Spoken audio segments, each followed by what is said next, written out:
Hello, I am Pinky Wadhwani. अभी तो अभी तक तो मैंने आपको एक पैसिव वॉइस में जो सिंपल सेंटेंस है उसके बारे में बताया था।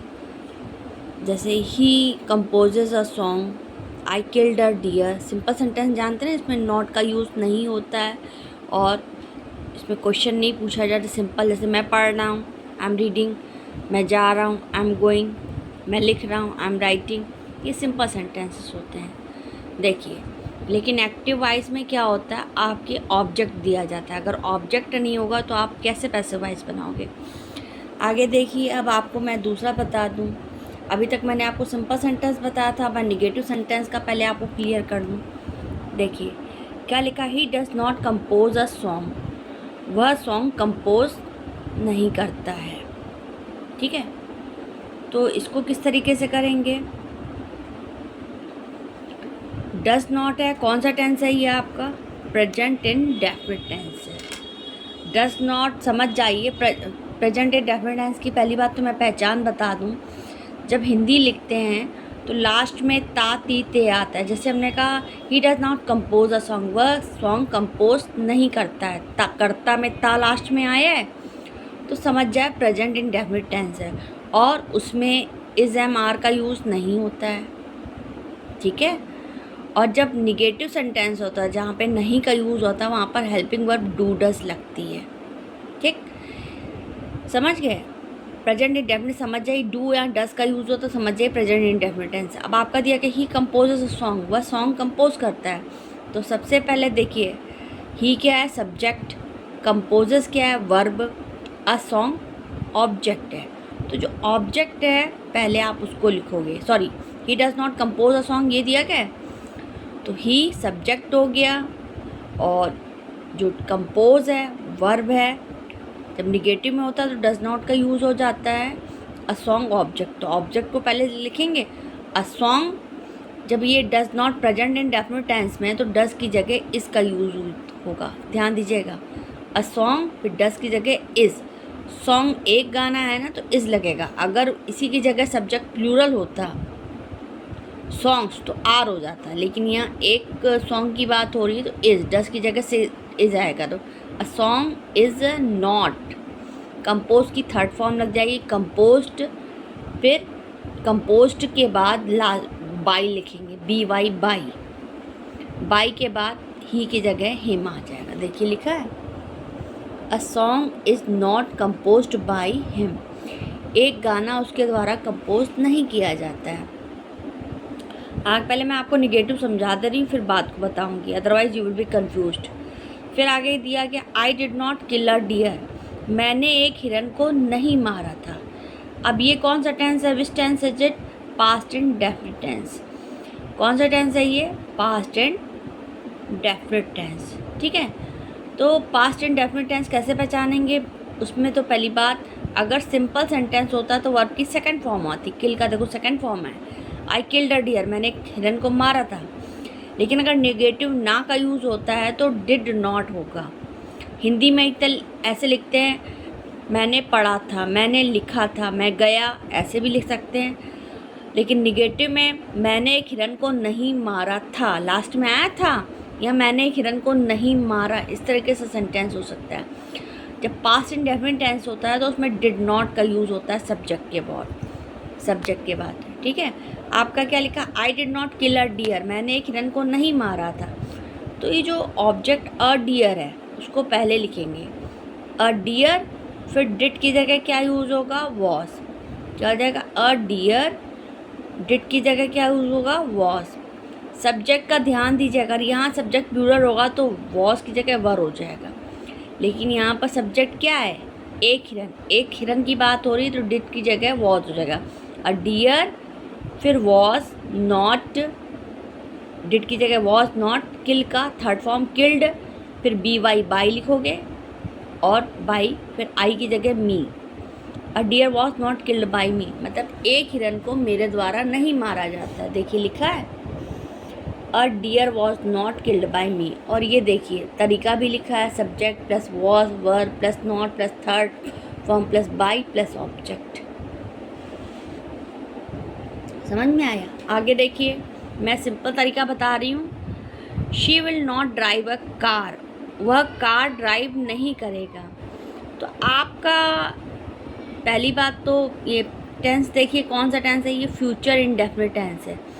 फ्यूचर इंडेफिनिट टेंस की पहचान क्या होती है मैं ये भी बता दूं। लास्ट में अधिकतर गा गी गे आता है।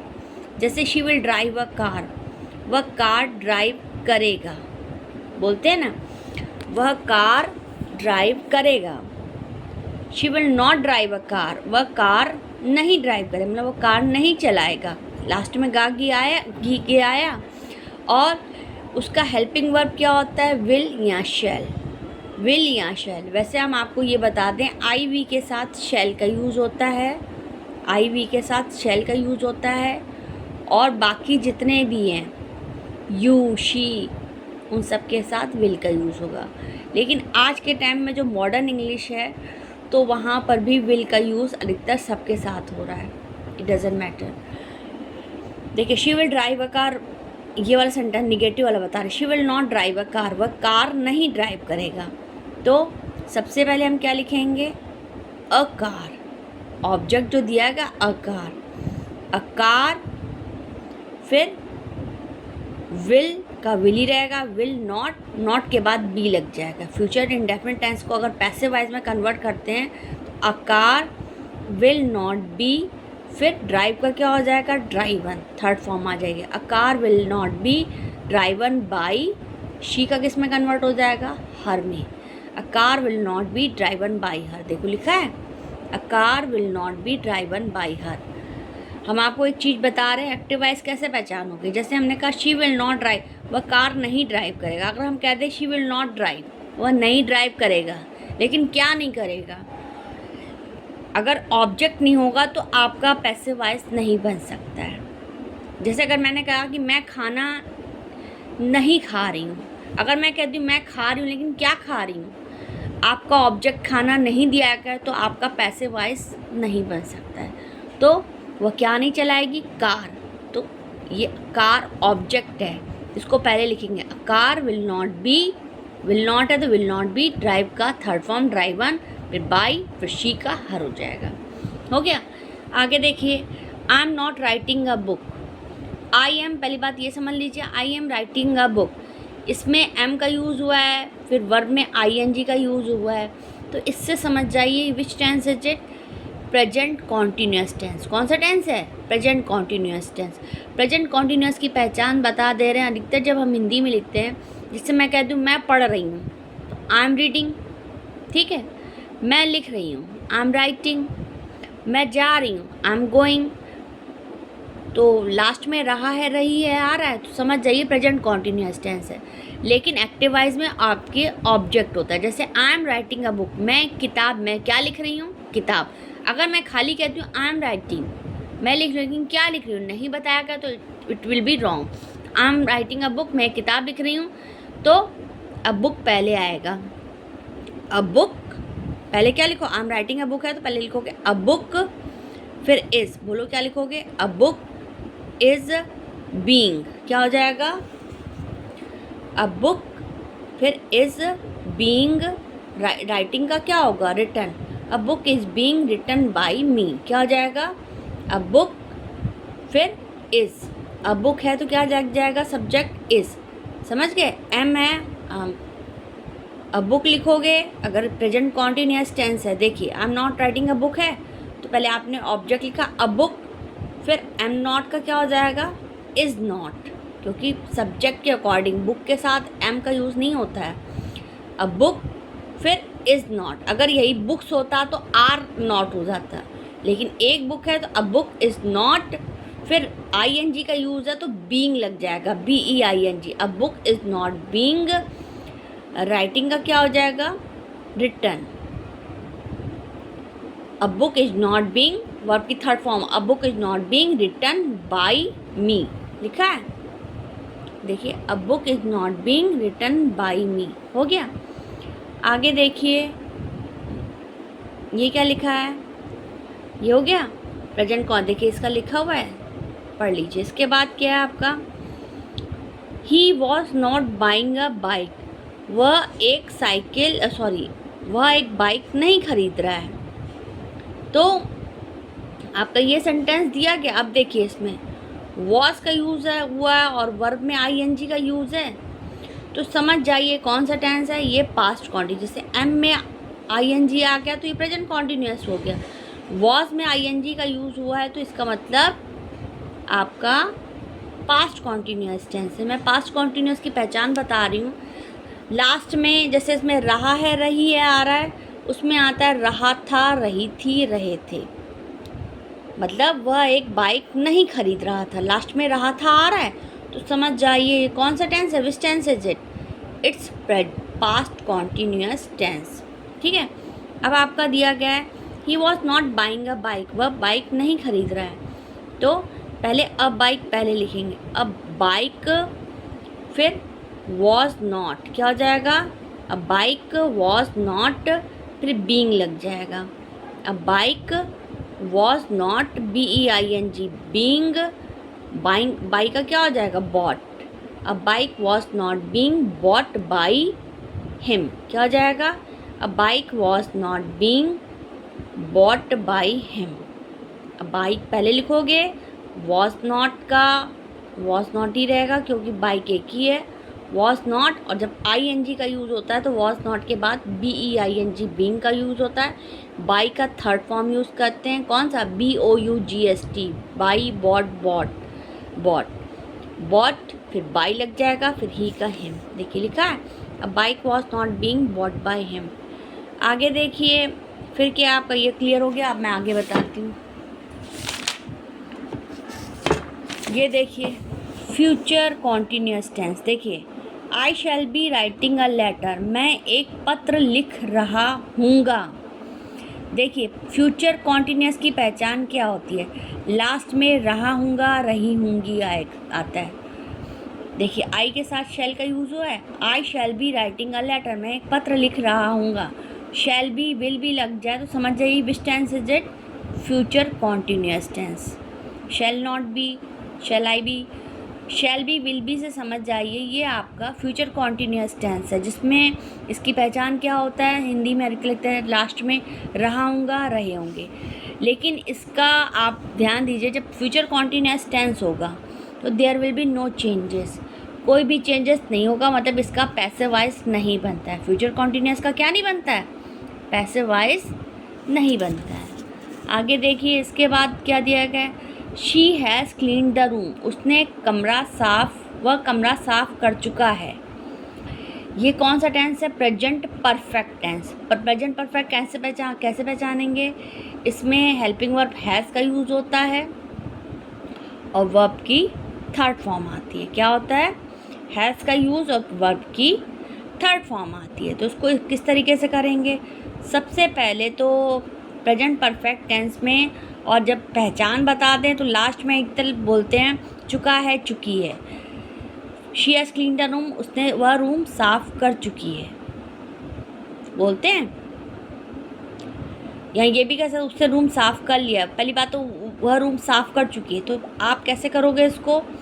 ये प्रेजेंट परफेक्ट टेंस है क्योंकि इसमें हैज़ और वर्ब की थर्ड फॉर्म है। तो सबसे पहले जो ऑब्जेक्ट है द रूम, फिर ये हैज़ जो हेल्पिंग वर्ब है, हैज़ के बाद been, the room has been cleaned, has के बाद बीन लग जाएगा, the room has been cleaned, फिर बाई, शी का हर में कन्वर्ट हो जाएगा। क्या हो जाएगा? The room has been cleaned by her. देखिए दिया गया the room has been cleaned by her. Clear हुई बात? अब आगे देखिए, फिर आपका दिया गया है दे had not noted the homework, उन्होंने होमवर्क नहीं नोट किया है। तो इसको, ये कौन सा टेंस है? पास्ट परफेक्ट है। कौन सा टेंस है? Which tense is it? Past perfect. कैसे पहचानोगे कि पास्ट परफेक्ट टेंस है? हैड का यूज़ हुआ है, फिर वर्ब की थर्ड फॉर्म हुई है। हैड का यूज़, फिर वर्ब की थर्ड फॉर्म लगी है। पास्ट परफेक्ट टेंस की पहचान क्या होती है? इसमें भी लास्ट में, इसमें जैसे इसमें चुका है, चुकी है, इसमें चुका था। They had noted down the, उन्होंने होमवर्क नोट नहीं किया था। सॉरी उन्होंने होमवर्क नोट किया था, या वे होमवर्क नोट कर चुके थे, लास्ट में चुके थे आया तो उसमें हैड आता है, वर्ब की थर्ड फॉर्म होती है। अब उसी प्रकार मैं निगेटिव में बता दूं, they had not noted down the homework, वे होमवर्क नोट कर चुके थे, तो सबसे पहले क्या लिखेंगे, द होमवर्क, फिर हैड नॉट के बाद क्या हो जाएगा, been, the homework had not, फिर बीन नोटेड डाउन, फिर बाय देम, क्या हो जाएगा, the homework had not been noted down by them, लिखा है यहाँ पे, देख लीजिए, the homework had not been noted down by them. आगे देखिए इसके बाद क्या दिया गया आपका, you will have started the institution. अब ये देखिए,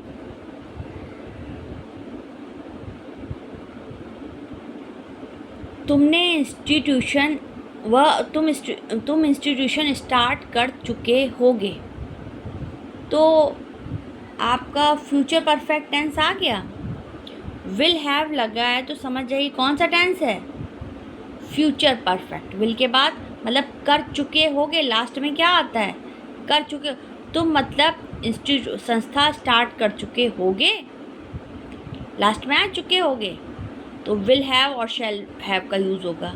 तो देखिए आपका दिया यू विल हैव नॉट, हम निगेटिव बता रहे हैं, यू विल निगेटिव कैसे पहचानते हैं, जिसमें नॉट लगता है। You will not have started the institution, तुम संस्था नहीं स्टार्ट कर चुके होगे, तो पहले क्या लिखोगे, ये द इंस्टीट्यूशन, क्या लिखेंगे, ऑब्जेक्ट पहले आएगा द इंस्टीट्यूशन, फिर विल नॉट हैव के बाद क्या आ जाएगा, been, will not have been started by you, क्या हो जाएगा, the institution will not have been started by you, मतलब संस्था तुम्हारे द्वारा स्टार्ट नहीं की गई होगी। आगे क्या दिया गया, will you have start, sorry पहले मैं निगेटिव बता दूं, फिर इसके बाद I have not been writing a letter since morning. अब देखिए इसमें हैव बीन का यूज़ हुआ है और आईएनजी का यूज़ है, तो समझ जाइए कौन सा टेंस है, ये आईएनजी का यूज़ हो रहा है, और हैव बीन यानी कि future perfect continuous, future perfect continuous होगा तो इसका पैसिव वॉइस नहीं बनेगा, ये ध्यान दीजिएगा। एक future continuous tense, future continuous कैसे पहचानेंगे, इसमें शैल बी और आईएनजी का यूज़ होता है, और दूसरा आपका sorry I have been writing a letter, मतलब present perfect continuous, present perfect continuous कैसे पहचानेंगे, हैव बीन का यूज़ होगा और आईएनजी का यूज़ होगा। प्रेजेंट परफेक्ट टेंस कैसे पहचानेंगे, हैव बीन और आईएनजी का यूज़ हो जाएगा, तो समझ जाएंगे प्रेजेंट परफेक्ट कॉन्टीन्यूअस टेंस है। मतलब मैं एक पत्र को सुबह से लिख रहा हूँ, मैं एक पत्र सुबह से लिख रहा हूँ, तो ये प्रेजेंट परफेक्ट कॉन्टीन्यूअस टेंस हो गया। प्रेजेंट परफेक्ट कॉन्टीन्यूअस कैसे पहचानते हैं, हैज़ बीन और हैड बीन का यूज़ होता है, लास्ट में आईएनजी का यूज़ होता है, तो there will be no changes. Present perfect continuous में कोई भी चेंजेस नहीं आता है, जब हैव बीन हैज़ बीन का यूज़ होता है और आईएनजी का, तो कोई भी चेंज नहीं आएगा, मतलब पैसिव वॉइस नहीं बनेगा।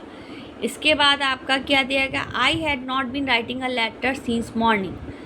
अब ये इसमें भी हैड बीन का यूज़ है और आईएनजी का यूज़ है, तो ये आपका कौन सा टेंस है, पास्ट परफेक्ट कॉन्टीन्यूअस टेंस। इसमें हैज़ बीन और आईएनजी का यूज़ था, इसमें हैड बीन का, तो ये कौन सा टेंस है, पास्ट परफेक्ट कॉन्टीन्यूअस टेंस। मैं एक पत्र सुबह से लिख रहा था, तो there will be no changes, passive voice इसका नहीं बनेगा, ठीक है। I had not been writing a letter, there will be no changes, ये कौन सा टेंस है, पास्ट परफेक्ट कॉन्टीन्यूअस टेंस।